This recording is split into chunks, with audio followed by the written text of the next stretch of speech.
Following a massive discovery and multiple leaks that report that the founder of Ethereum, Vitalik, coordinated with the United States Securities and Exchange Commission to pay them in exchange for the delisting of XRP and for the labeling of XRP as security, Vitalik is set to resign. This news comes after an anonymous report confirmed that the Gensler family actually invested into XRP, as the emails between Vitalik Buterin, the founder and CEO of Ethereum Foundation, and the emails with the SEC chairman were released accidentally to the public. At a coincidental time that coordinates with Forbes reportedly projecting the XRP value approaching over $60,000, with this being validated by both Google and Bing. Today's video is insane. It's one of the most epic you guys have ever seen, and one that's going to get you jumping out of your chair. Now, before we jump right into today's video, we have to announce our largest giveaway yet. For everybody that is a part of the XRP community, we're giving you guys free XRP. And I'm talking over 100 XRP to every single person that goes ahead and simply taps that like button, subscribe to this channel with your post notifications on, so do that right now,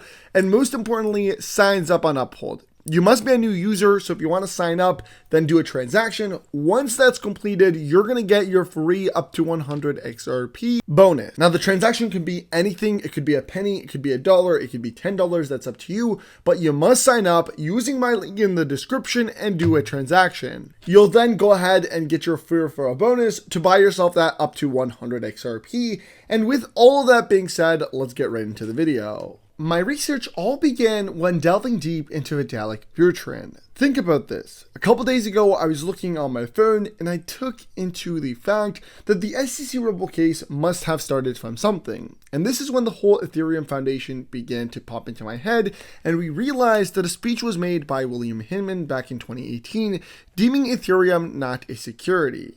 At the time and to this day, the founder and CEO of the Ethereum Foundation is Vitalik Buterin. He's the first Russian Canadian to invent Ethereum and built it with the fact that it was registered as a decentralized mining network and software development platform rolled into one. He first unveiled Ethereum back in 2013 in a white paper, but it began to gradually gain publicity in early 2014 when he announced it at the North American Bitcoin Conference in Miami on January 26. Here's further verification that Vitalik Buterin is in fact the founder of Ethereum, as he labeled it back on November 2013 when he first built the Ethereum Foundation. But the digging didn't stop there. I then unveiled approximately 7 reports that were leaked to me by people from my audience that spoke exactly about that. The founder of Ethereum, Vitalik Buterin, coordinated with the United States Securities and Exchange Commission to literally pay them, in quote-unquote William Hinman specifically, to deem the XRP digital asset a security and to get it delisted. In fact, here are the documents. This is a full-scale timeline and report that was sent to me personally and highlights exactly this. On the 4th of January of 2018, XRP hit a record all-time high at $3.84. Shortly after, CoinMarketCap removes all South Korean exchanges from the XRP price calculation, dropping the XRP market capitalization by more than $20 billion, dropping it to $1 by the end of January 2018. This was due to the fact that the current CEO at the time, Brendan Ches, thought that the South Korean exchanges were actually inflating the price of digital assets rather than maintaining them at their actual market value. With that said, only a few days later, Ethereum also decided to hit an all-time high at about $1,396, and Jay Clayton, the chairman of the SEC at the time, had begun taking notice of these two digital assets. Most importantly, he then decided to go and instruct a group of people working alongside to build what is now known as the Ether Investor Group, which basically looked into detail and decided whether they would invest into Ethereum and XRP or not. Fast forward a few weeks later, Brad Garlinghouse is called upon by Bloomberg to do an interview to which he speaks publicly about Ripple using XRP, the digital asset, to replace Swift. As a result of that, only a couple days later, Perkins & Coie sends Bill Hinman a memo saying that the only crypto asset that they would be offering safe harbor to would be the Ethereum digital asset known as ETH.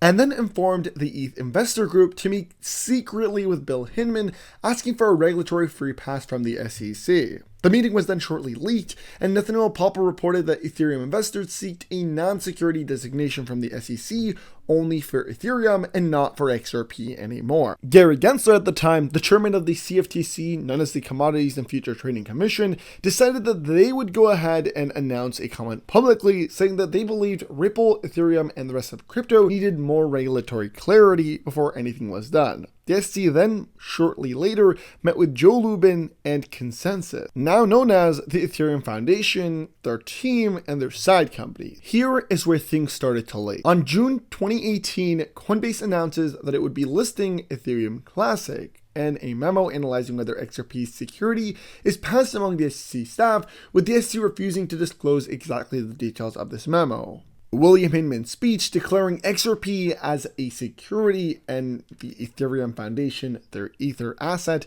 not a security, was officially finalized within the SEC, with many portions disagreeing and others agreeing with that statement. Bill Hinman then delivers the Ethereum free speech pass at the Yahoo Crypto Summit, which includes the following statement. And of course, it made sure that it cited the Ethereum network and its decentralized structure. Current offers and sales of Ether are not security transactions, and as with Bitcoin, applying the disclosure regime of the federal securities laws to the current transactions in Ether would seem illogical. The price of Ethereum instantly skyrocketed up by over 11%. Prior to the speech, Ethereum was down 60%, but it had now become up in the green and it was trending. Later in the summit, when asked exactly about the details regarding the Ethereum price rise immediately, this is what he had to say. I think we have an interchart, by the way, of Ethereum. Let's see if we can pop it up. There, that's what I'm talking about. So you can see over there, that's after the comments by the SEC. Interesting market action there, right? This is why insider trading is against the law, people.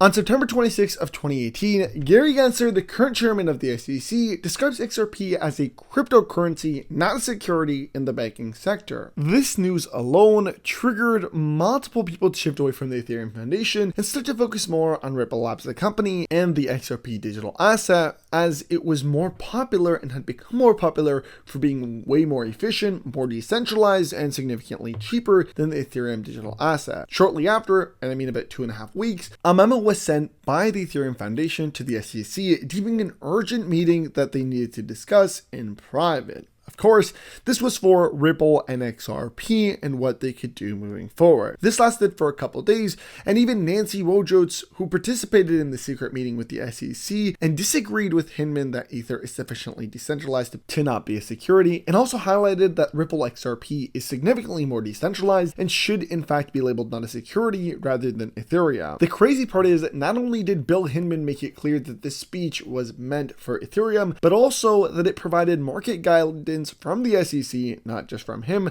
saying that it was the first that we expressed to the world that we didn't view Ether as security as it is.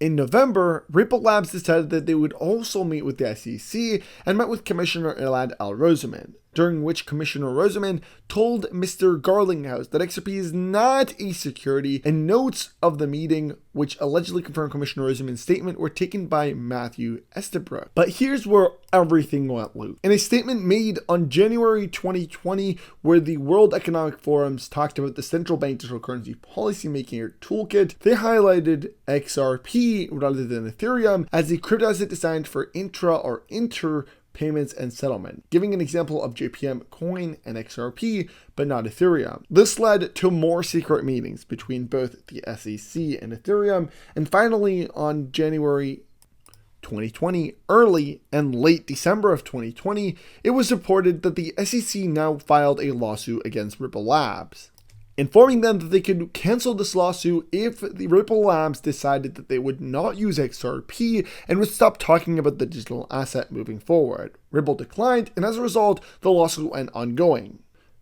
In fact, even relatively recently, the Ripple chief legal officer made it clear that they were in fact offered settlement for them, but decided to reject it, as the SEC made it clear that they would be willing to give Ripple Labs, or more specifically Brad Garlinghouse and Chris Larson, whatever they wanted under the condition that the XRP digital asset stops getting used, stops getting mentioned, and becomes more of like a hidden asset, unlike Ethereum, which they wanted to flourish. And of course, leaks to this day reveal that this was all part of an agreement between the Ethereum Foundation, Ripple Labs, and even a little portion of the Swift Foundation, which all were worried that the SEC may go ahead and allow for XRP to get approved. If so, and that if that is done, Ripple would dominate the entire crypto sector, with XRP flourishing as the second top cryptocurrency to exist, even surpassing the Ethereum token. And while XRP is currently pumping today and is doing absolutely fantastic,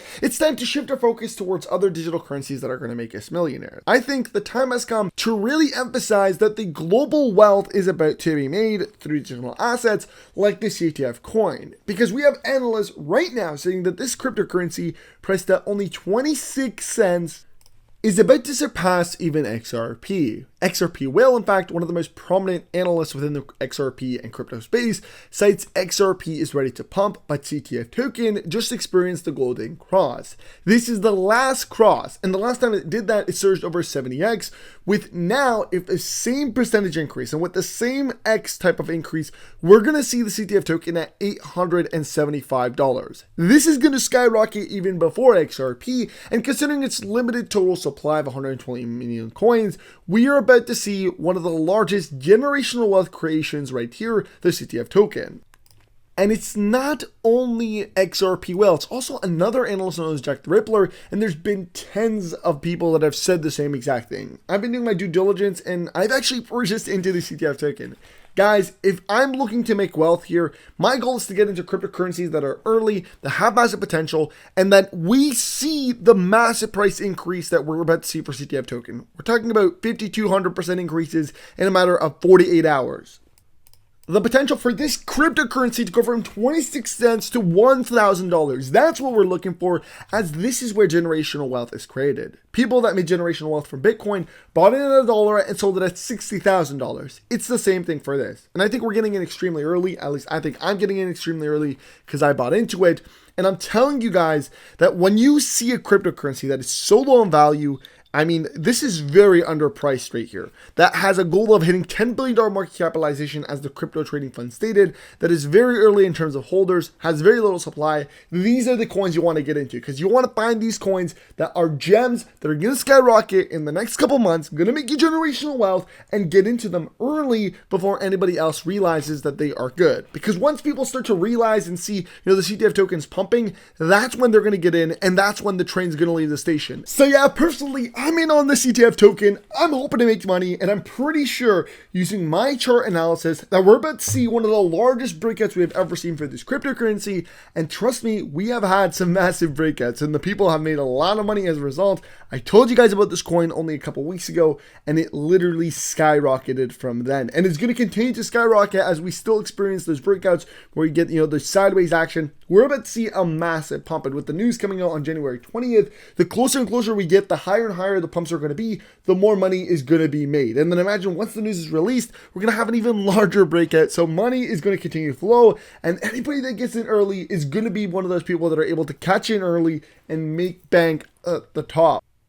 And of course, I'm hoping to be one of those guys. Now, I'm not a financial advisor, I'll make that clear, and this is not financial advice. I'm purely telling you, do your research on the cryptocurrency tokens, because you want to get in when the time is right and when you feel you've done enough research. And as a result of that, you can make money with the potential of you making millions of dollars, but there's also always a risk of losing money. And this is what really caught my attention for the CTF token, is they have a really nice feature where even if people are selling, you're earning passive income and you're literally making more money. Like, I think I have a couple thousand CTF tokens, and I've already generated over 500 more CTF tokens just because of the passive income mechanism that they have, where if anybody sells, there's a tax that gets redistributed among the people that are holding the coin, meaning you're making money whether the people are selling, and if they're buying, you're also making even more money. Again, you can go ahead and hop on in for convenience. I'll leave it in the description. Go to ctftoken.com, you click the buy CTF token now, and you can get right into it. That's the end of the video. I hope you guys did enjoy. Don't forget to tap the like button, subscribe to the channel with your post notifications on, and share this video, as well as sign up on Uphold to claim your free referral bonus, which gives you up to 100 XRP. Just go ahead and sign up using the link in the description, do a transaction, and comment in the comment section, #CryptoGeek. I'll know you've completed it. And again, congratulations to all you guys, and I hope you become multi-millionaires. Peace.